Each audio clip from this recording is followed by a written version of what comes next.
Naging hot topic sa Cotabato City ang pag-post ng mga netizen ng missing person at ng puting ban.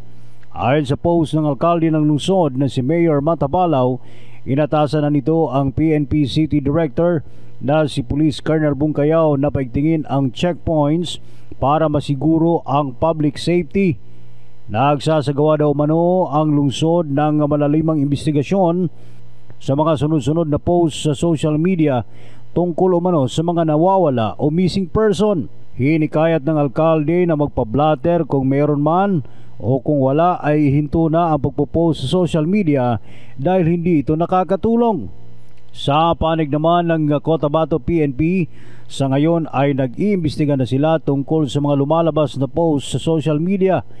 Pero giit ng PNP, wala silang ni isang blatter o report na natanggap sa kanilang tanggapan tungkol sa nasabing issue.